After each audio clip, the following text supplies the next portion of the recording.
Olá, meus amados, graça e paz a todos vocês. Estamos aqui novamente, para darmos sequência a esse estudo maravilhoso sobre a graça de Deus.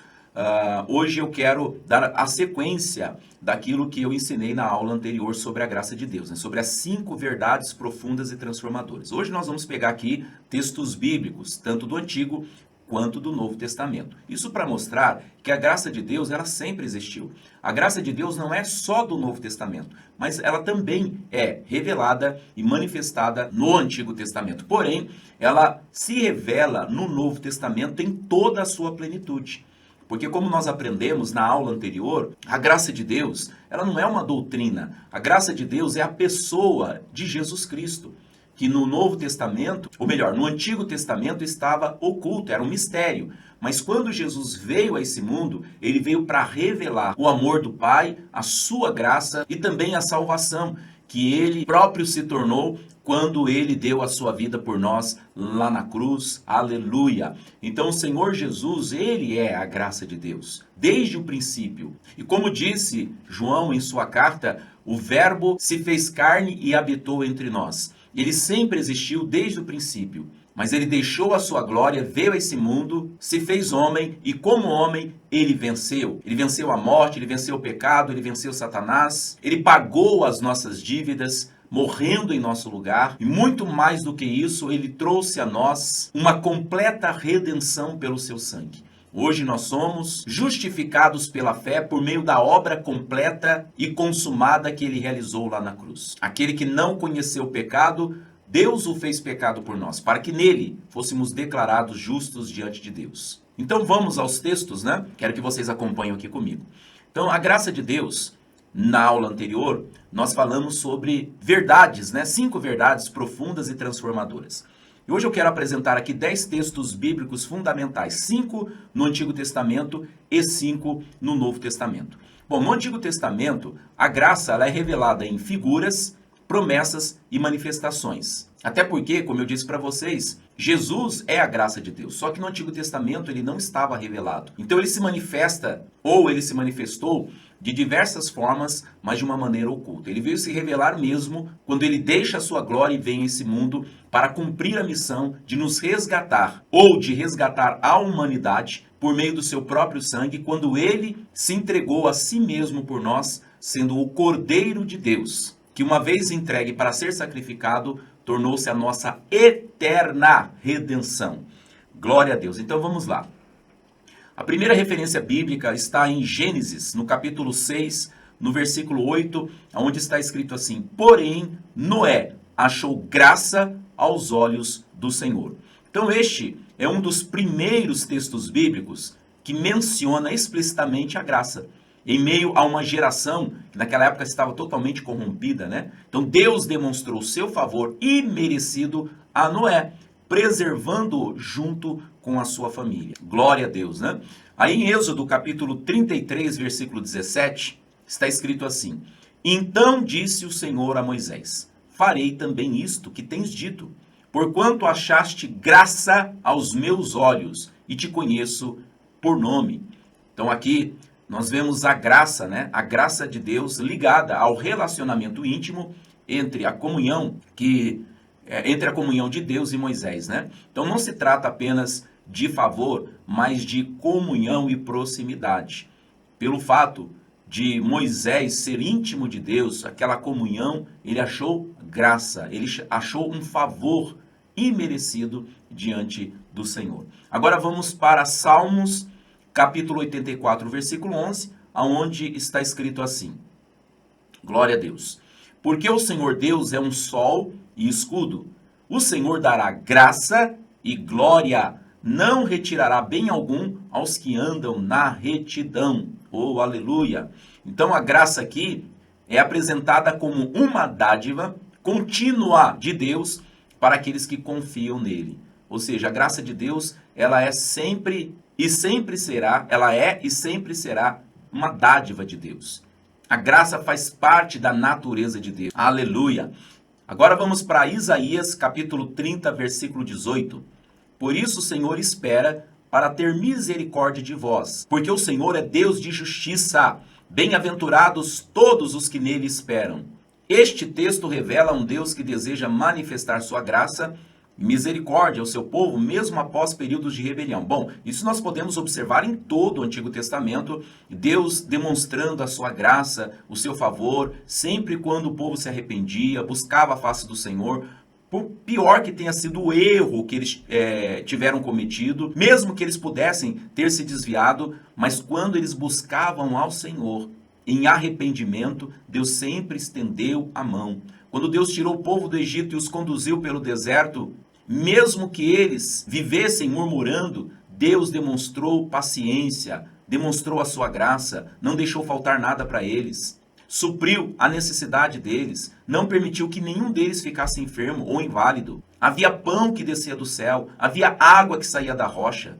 E tudo aquilo Deus fez não porque eles mereciam, mas porque Deus estava demonstrando a sua graça, o seu amor e o seu cuidado para com aquele povo. E assim Deus foi revelando e manifestando a sua graça, a sua paciência, a sua longanimidade durante séculos e séculos, até que o Senhor Jesus veio para personificar a graça em pessoa e assim revelar ao mundo o amor do Pai, o caráter de Deus, que hoje nós podemos conhecer de uma maneira mais profunda através do Espírito Santo que Ele em nós fez habitar. Glória a Deus. Agora vamos para Zacarias capítulo 4, versículo 7. Está escrito assim: Quem és tu, ó monte grande? Diante de Zorobabel serás uma campina, trazendo a pedra principal com aclamações. Graça, graça a ela. Aleluia. A reconstrução do templo não seria realizada pela força humana, mas pela graça de Deus. É uma poderosa figura da obra de Cristo e da vida cristã. Como está escrito também, né?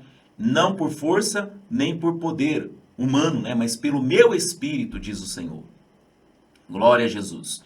Agora, bom, nós vimos aqui 5 verdades bíblicas a respeito da graça de Deus no Antigo Testamento. Agora vamos ver no Novo Testamento, né? No Novo Testamento, a graça de Deus ela é revelada em Cristo. Em João, capítulo 1, versículo 16 e 17, está escrito assim: Porque todos nós recebemos da sua plenitude e graça sobre graça, porque a lei foi dada por meio de Moisés, a graça e a verdade vieram por Jesus Cristo. Então nós vemos que Jesus, ele é a manifestação plena da graça divina e nele recebemos favor abundante e contínuo.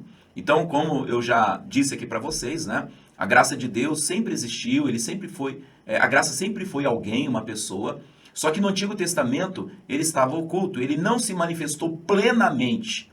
Quando ele veio a esse mundo, ele veio para manifestar de forma plena e revelar tanto o amor do Pai quanto a graça e também a comunhão com o Espírito Santo. Tudo isso compõe a plenitude da divindade, que hoje nós que vivemos nesta nova aliança podemos experimentar, porque assim como ele é, somos nós também nesse mundo, conforme está escrito lá na primeira carta do apóstolo João, no capítulo 4, versículo 17 ou 19, não me lembro bem agora.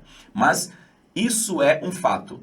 Ele veio para nos substituir. Ele se tornou o que nós éramos, para que hoje, crendo nele, possamos nos tornar o que ele é. Nós éramos pecadores, e ele se tornou pecado por nós, para que a justiça dele fosse imputada em nós pela fé. Então, ele que nunca pecou, se tornou pecado por nós, para que nós que sempre pecamos, fôssemos declarados justos diante de Deus. Ele que era inocente, sem nenhuma culpa, se tornou culpado por nós, pagou a nossa conta, para que hoje nós fôssemos considerados livres de toda a culpa e de toda a condenação. O Senhor Jesus, em toda a sua graça, fez uma obra de substituição, se tornando o que nós éramos, para que hoje pudéssemos receber, pela sua graça e mediante a fé, essa eterna redenção e essa justificação, que veio por meio da sua ressurreição e do sangue aspergido no propiciatório celestial.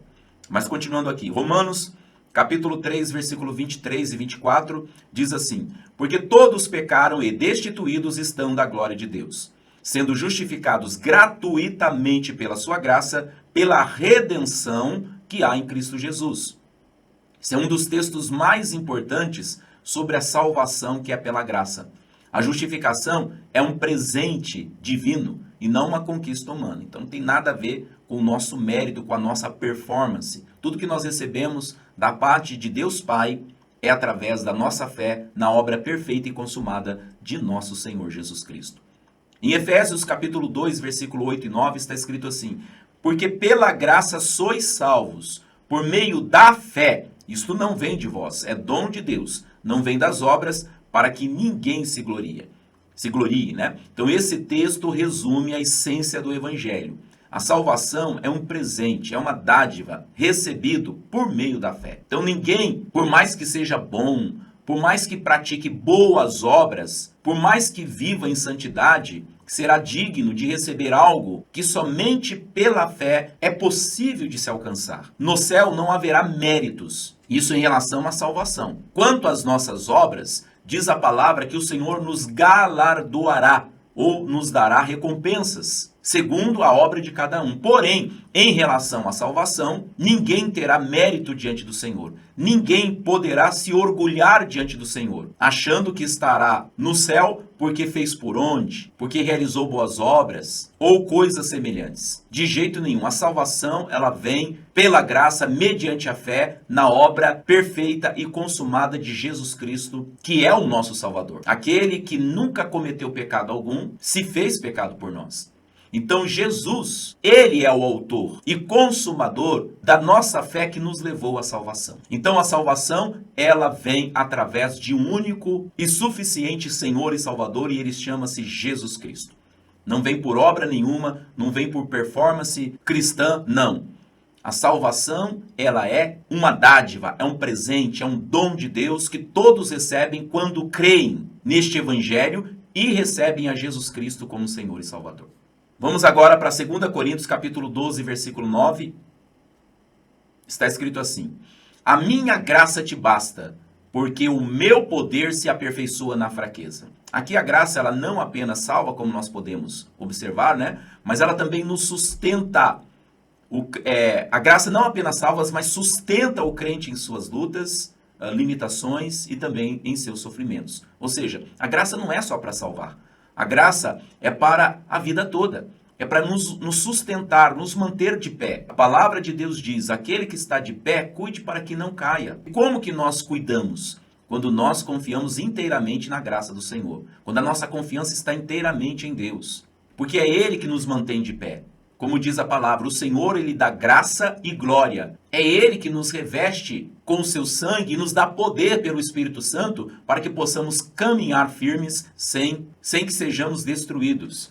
A palavra de Deus diz que o inimigo está ao nosso derredor. A intenção dele é nos devorar. Mas, pela graça de Deus, nós temos o Senhor como nosso escudo, nosso refúgio e nossa fortaleza. Assim como estão os montes ao redor de Jerusalém, assim é o Senhor ao redor do seu povo. Vamos agora para Tito, capítulo 2, versículo 11 e 12, onde está escrito assim: porque a graça de Deus se ha manifestado, trazendo salvação a todos os homens, ensinando-nos que, renunciando à impiedade e às concupiscências mundanas, vivamos neste presente século sóbria, justa e piamente.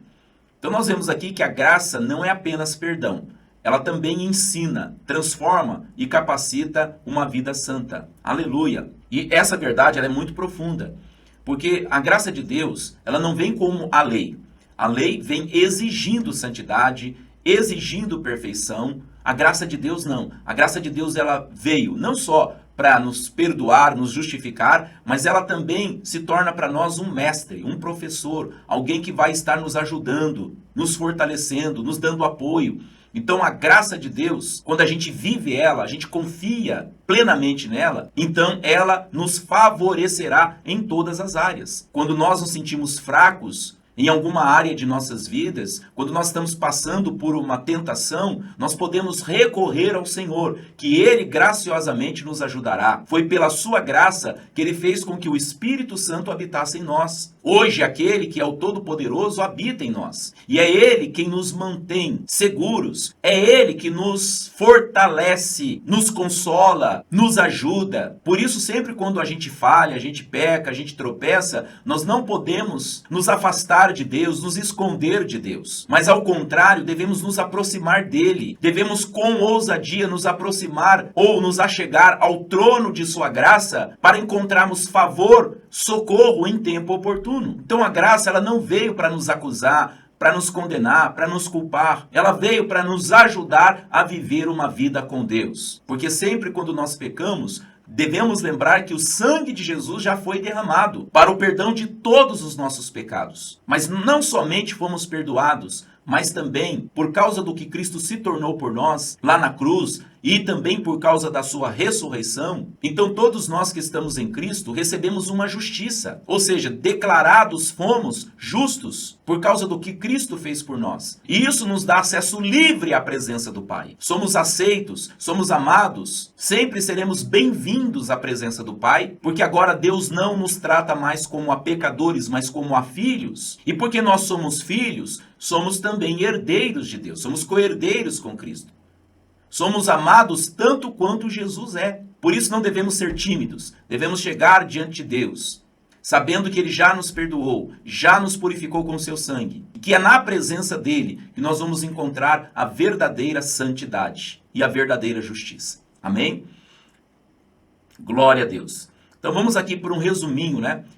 Resumo das 5 verdades profundas e transformadoras da graça. Então, primeiro, a graça, ela nos escolhe antes de qualquer mérito. Aí o texto-chave é Gênesis 6:8. A graça nos aproxima de Deus em relacionamento. Texto-chave, Êxodo 33:17. A graça nos salva por meio da obra consumada de Cristo. Texto-chave, Efésios capítulo 2, versículo 8 e 9.